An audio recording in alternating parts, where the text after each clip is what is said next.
So let me document the last time na sinusuot ko tong glasses ko. 9, 8, 7, Konti na lang. Lapit na. 6, 5, So, ano feeling nung kinakalikot yung Siyempre mata mo? nakakatakot. 3, 2, 1. Congratulations! It's not even 2020. 2015 siya. Bakit na tayo? Hindi kita mamimiss.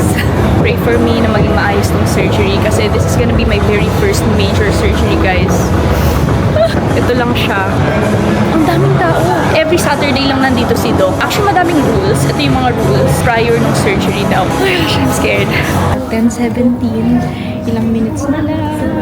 Kala ko 10:30, meaning salang na talaga, go na. Pag sinabi yung appointment time na ganun, 2 to 3 hours pa pala yung actual na time mo. Nalito din ako. Pero in case na gagawin nyo rin to, at least you guys are aware na medyo ganun pala yung kanilang rules. Ito na guys, time check, 11:45. Tayo na yung next. And nandiyan si Doc.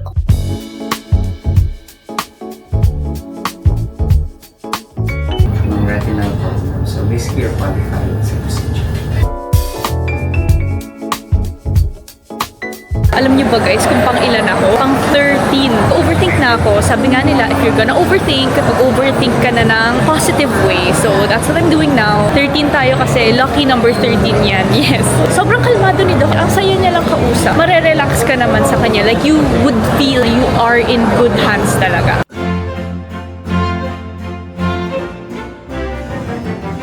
Yung actual procedure naman talaga ay napakabilis. Nakikita namin dito yung mga ginagawang patients na iba. Yung pinakamatagal talaga dito is yung waiting time. Magpa 4 hours na kami dito. Ngayon pa lang kami nasalang. Yan yung actual operating room. Konti na lang. Lapit na. Yung isa, yung phone. Wala pang effect yung tinake ko. Kasi dapat kanina pa siya tinake. Mga 15 minutes. Ay, Go na ba? okay. Hindi pa nag-e-effect yung ano. Ano pa ako? High alert. Okay, alam mo ka naman. Go na pala. Talaga. Okay na yun. The last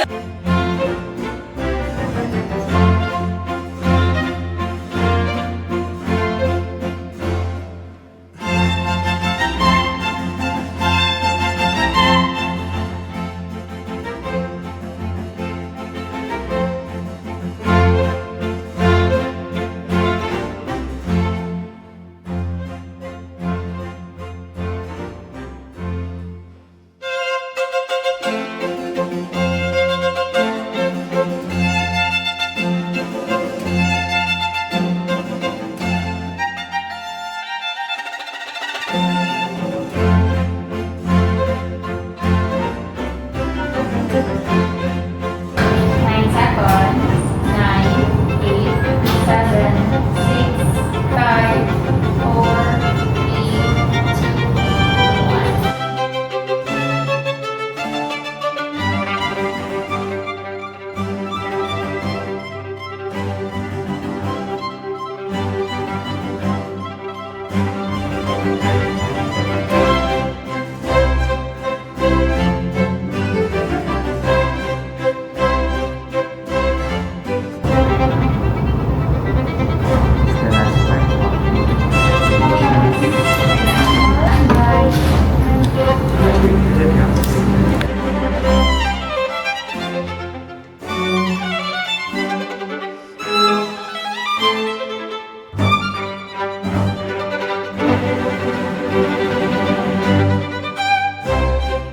So, ano feeling nung kinakalikot yung Siyempre mata mo? nakakatakot kahit nag-take na ako nung ano na meds. Ano pa rin parang ganyan-ganyan. Pero buti na lang si ate dun. Hinahawak yung kamay Pero ko. ang bilis nga lang, parang wala pang 5 minutes na Oo, mabilis lang. Pero parang nakaka-pressure na parang follow the white light.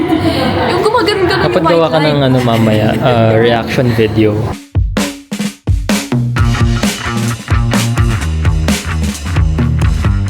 Baka ito lang yung effect nung gamot na tinake ko. Ngayon pa lang siya nag-e-effect. Pagod yung mata ko na parang ang sarap na itulog. Pagdating sa bahay, doon na ako matutulog na ako. Grabe ang silaw ng paningin ko. Like yung silaw na parang nagtitiri eyes na, parang dry eyes. Ito yung nararamdaman ko sa kapag nagda-dry eyes ako. Kasi initially, photosensitive na talaga ako. Depende pa rin talaga sa tao. Kasi yung mga ibang nakikita ko sa vlog, right away, okay na sila. Walang nangyayari. Pero yung sa akin, parang ano siya, mapuwing. I think itutulog ko lang to. Alam ko naman to, parang nag-mental ano na ako dito na may mangyayari talagang mga ibang klaseng side effects na hindi ko nakita sa other people. Ito yung experience ko. So, iba-iba. Sana tama yung angle ko dito na nakapikit ako. Nung nasa clinic, may drops na ako. Then pagbalik dito sa bahay, nag-drops ulit ako ng ganito twice. So, every 3 hours yun. But that was just for yesterday daw. Ngayon, yung feeling ko kahapon, very, very hazy, very sensitive pa rin sa light, and hindi ako makagamit ng cellphone ko kasi blurry. So, kumbaga, kapag ito yung phone, ganyan, hindi ko talaga makita ganyan. So, hindi ko na lang talaga ginamit. Kaya, nanood na lang ako ng TV. Nakikita ko, pero blurry. Alam niyo yung feeling na kapag nasa loob kayo ng sasakyan na ang pangit na ng windshield? Ganon. Like, ang labo ng parang madumi. Pero no pain. No pain at all. Pagkagising ko, napansin ko na medyo mas teary yung eyes ko. Usually, hindi naman ako nagtitiri-tiri sa umaga. Pagdilat ko, nag-improve naman yung haziness. Iba na yung time ng kailangan kong gamitin tong drops. Ito yung una kong gagamitin na drops. Ito yung antibiotics. Every 4 hours to for 10 days. Then, after that, itong cool eyes. Pero itong cool eyes na to, dapat after 5 minutes na din-drops ko yung antibiotics. Bawal silang magsabay. Ito naman, as needed. Meron akong follow-up check-up mamaya sa clinic at 5:30 p.m. So, update ko na lang din kayo kung anong masasabi ni Doc doon sa mata ko mamaya. But so far, so good. Ang gustong malaman kung ilan talaga yung naging grado ko bago ako nagpagawa nito.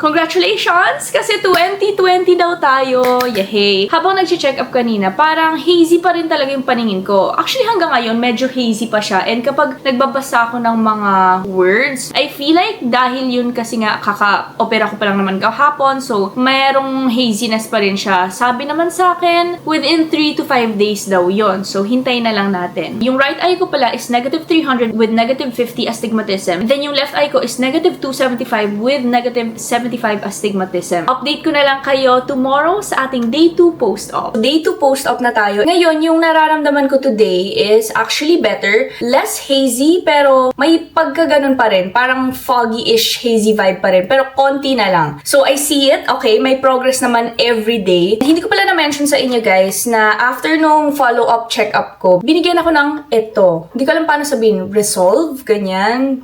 Mas thick yung formula. Same lang naman yung yung usage niya. Pero hindi ko siya pwedeng ipagsabay. So, i-alternate ko lang siya kasi sayang pa rin naman daw to. So, today, I decided na ito yung mas gagamitin ko. Then, tomorrow, ito ulit. Then, the next day, ito. Ganon. Good morning. Day 3 post-op. Kwento ko na lang din sa inyo yung nangyari the whole afternoon until nighttime kahapon. Basically, lumabas ako kasi kailangan kong dalhin yung isang dog namin sa vet. Then, after ko dinala sa vet, pumunta kami ng mall ni Ken. The whole time na nasa mall, naka-shades ako kasi, di ba, may aircon, tapos madaming ilaw. So, mas naging sensitive yung mata ko. Extra dry. So, every hour, naglagay ako nung Resolve na drops. Pagbalik namin dito sa bahay, kala ko parang okay naman yung eyes ko. Hindi naman siya uncomfy feeling or whatsoever. So, nagtry ako gumawa ng outline. Parang nasistrain pa rin talaga eh. Yung light parang nagsispread pa rin. So, nag-computer lang ako for, let's say, 15 minutes, ganon. Pero na-strain na talaga yung mata ko. Today naman, good thing kasi nababasa ko naman na yung nasa phone. Hindi na siya ganun ka-blurry, pero hindi rin super crispy. Trust the process. So, kakatapos ko lang mag-gym. Ang isang dinagdag ko dito sa aking healing journey is, nag-tumbler na ako. Pinuno ko na to. So, ito yung sa Aqua Flask na 50 ounce or 1,478 ml. Mas nagiging dry kasi yung feeling ng mata ko dahil hindi ako hydrated masyado. Bad habit ko talaga yun. Hindi ako masyado nakakainom ng tubig. Kaya kailangan ko na ng ganito para, to remind me na kailangan ito yung ubusin ko talaga. Day 4 post-op and nandito kami sa labas kasi nag-viewing kami ng mga bahay. Well, kala mo naman sa akin. So, may mga pinifilm. Naglagay ako nito kasi syempre mga empty houses, ganyan, mga dusty. In terms of yung ilaw, hindi na ako ganun nasisilaw. Pero may pagka-blur. Very konti na lang yung blur though. Kapag tinatanggal ko tong goggles, meron naman akong shades. Ganyan. Day 5 post-op and it's currently 7:30 p.m. I'm happy to announce na medyo nawala na yung haziness kasi gamit na gamit ko yung mata ko today, guys. As in, nag-desktop ako. Nakapag-edit ako ng isang video. Nakakita naman ako dun sa desktop kasi usually parang ang bilis ma-strain. Pero ngayon, okay naman siya. Tapos, after ako nag-edit, nakapaglaro pa ako ng PlayStation. Nagpapanik na ako. Parang super anxiety levels na talaga. Kasi parang feeling ko baka may nasira sa mata ko or something. Basta, nagpapanik lang talaga. Meron na talaga akong mild dry eyes or sensitivity. So, siguro, kaya mas matagal yung healing process ko. I'm not sure kung may factor yon, pero baka naman, di ba? Update ko na lang ulit kayo bukas. Good morning! Day 6 post-op. Every morning, bago ako maglagay ng drops, mas bet kong gamitin to. This is actually from the clinic. Ito. Pero hindi siya free. Binili ko siya. Mas makakatulong daw kasi to to remove yung clog pores. Kaya pala, meron akong mga yellow na buo dyan before. The way you use this is parang facial wash lang, pero for your eyes. This much. See, sobrang konti lang yan. Ganyan. Actually, sabi sa instructions, pad yung gamitin. Pero okay na rin naman to as long as gentle ka lang. Hindi naman to necessary step before putting the drops in the morning. Mas bet ko lang kasi parang feeling ko mas clean. Mukha pang addict yung mata ko kasi nga kakagising ko lang. So, yun. Now, it's time to put the drops. Day 7 post-op and nakikita nyo naman dito ko sa labas. Pero alam nyo, naisip ko, what if okay na pala yung haziness ng mata ko? What if nag-a-adjust pa kasi yung astigmatism? Kasi yung astigmatism ko medyo mataas. What if yun yung hindi pa nako-correct? Kasi ngayon yung ilaw, alam mo yung kapag may camera ka tapos hindi mo pa nalilinis yung lens ng camera mo tapos yung mga ilaw parang naka-spread out na parang star, yun yung nakikita ko ngayon. I don't know. Actually, gusto ko magpa-follow up check-up kasi hindi ko in-expect na day 7 post-op ganito pa rin mararamdaman ko. Day 8 post-op, almost the whole day, nasa desktop lang ako, nag-edit ako ng lahat-lahat. Sumasakit yung dito ko, dito sa taas ng eye, nawala, tas lumipat dito sa may ulo dito. Nag-research ako. Research meaning ChatGPT lang naman. Sabi daw, eye strain. Kasi hindi naman siya pwedeng maging dehydration kasi nga, di ba umiinom na ako ng madaming tubig. So far, the haziness dito sa, okay naman na. Excited na ako mag-day 10, honestly. Kasi gusto ko na talaga mag-follow-up check-up. Day 10 post-op, ikwento ko muna yung day 9. Actually, wala akong ikikwento kasi normal lang naman siya. It was a normal day. Dapat tomorrow pa yung follow-up check-up pero bumalik na lang kami today kasi around the area naman na kami ngayon. Buti na lang, nasaktuhan namin na nandun pa si Doc. Sabi niya, okay naman daw at alam niyo guys, yung eyes ko 2015. It's not even 2020, 2015 siya. From this grade to this grade, di ba? Sinabi ko kay Doc kung ano yung haziness na nararamdaman ko. Sabi niya, normal lang naman daw yon. Yung healing period, mga 6 months. Kala ko 1 month nga eh. So, sige, pagbibigyan ko ng 6 months. Frequent ako mag-eye drops. She said normal din naman din yon. So, babalikan ko na lang kayo sa day 14 post-op ko. Kasi I feel like, since kahapon, medyo stable na siya. Tapos ngayon, yun naman yung nakita ni Doc. Babalikan ko na lang kayo sa day 14. Okay? See you. Okay, wait. Alam ko, sabi ko sa inyo, nababalikan ko kayo kapag day 14 post-off ko na. Pero right now, nandito kami sa La Chinesca and nandito kasi may window area. Tapos napansin ko lang, like, nakakatuwa kasi nababasa ko na talaga, especially yung building na nandun, yung city center, kahit yung W nababasa ko. Yan. Ito, super kitang-kita ko na siya, very clear. And right now, hindi na ganun ka-hazy. I'm so happy. Like, no regrets talaga. Buti na lang, maganda yung pagka-heal ng aking mata. Although, nagda-drops pa rin ako. Pero, normal lang naman yun. Pero, so far, I'm loving it. Parang sulit talaga, guys.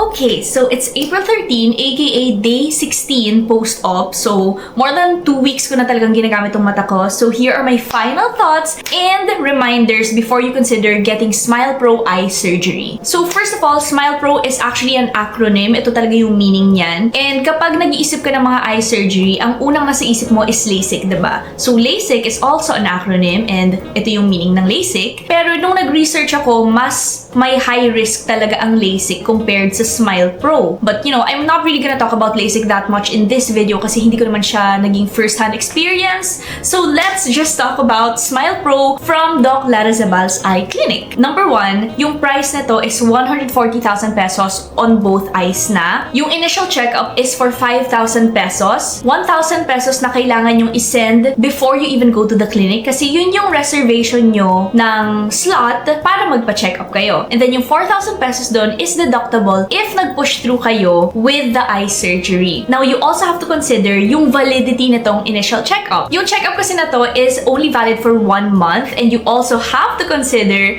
the fact na si Doc Larazabal ay lumilipad pa galing Cebu going to Manila every Saturday lang. Ngayon, kung ayaw mo naman na i-push through at tapos ka na sa initial checkup, then hindi na refundable yung 5,000. I also wanna add a full disclaimer na I actually came in as a normal, full-paying patient pero nalaman ng marketing team na interested ako magpa-eye surgery. Nag-message sila sa akin asking if I could make a video tas bibigyan nila ako ng 25% off. And I was actually in the clinic nung nalaman kong nag-message sila. Like, surgery day ko na yon. Now, even if partially sponsored itong eye surgery ko, magiging honest pa rin ako sa journey. So, lahat naman ng mga naging experience ko, katotohanan lang naman yun. Number 2, if may dry eyes ka or previous eye condition, pwede ka pa kaya magpa-Smile Pro? I think possible naman kasi ako nga photosensitive sa light and may mild dry eyes na talaga ako to begin with. Naging successful naman and hindi naman ako super frequent mag-eye drops ngayon compared to the first week. But of course, it's still very important na i-check nyo yun sa sarili nyo through the initial checkup. Number 3, know your reasons. Since this is a major surgery, hindi lang to dapat basta-basta na parang naisipan mong gawin, okay, gawin mo na. Kailangan nyo talagang pag-isipan kasi personally, eto, pinag-isipan ko siya 2 years na talaga nung nalaman kong ginawa to ni Halls. Yung glasses kasi, nagbibigay sa akin ng mga pimples dito. I mean, oily kasi ako and even if winawash ko na or nililinisan ko na yung glasses ko, nagkaka-pimples pa rin ako dito.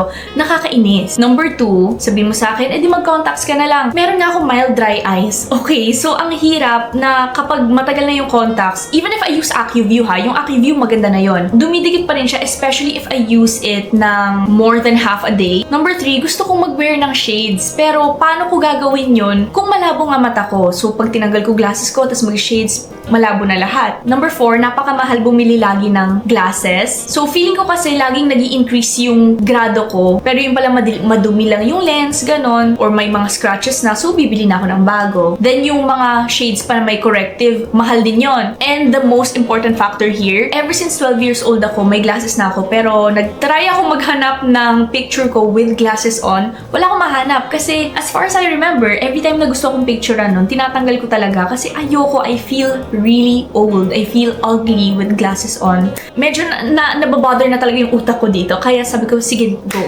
Mag-Smile Pro na ako. Kaya naman, number 4, do I recommend this? Definitely yes, especially if you have the same reasons as me. Number 5, is it really no downtime and no pain? Well, doon sa sakit, no pain talaga siya, guys. As in, kahit yung part na kinukutkot yung mata ko, like tinatanggal na yung lenticule, nararamdaman mo siyang gumagalaw, parang ganyan-ganyan lang. Pero yung mga parang sharp pain, walang ganun at all. Pero doon sa downtime, technically hindi ka naman maging bedridden kasi kapag nagpa-LASIK ka, ganun parang nakaganyan yung mata mo, tapos bawal ka talaga sa ilaw, madaming bawal.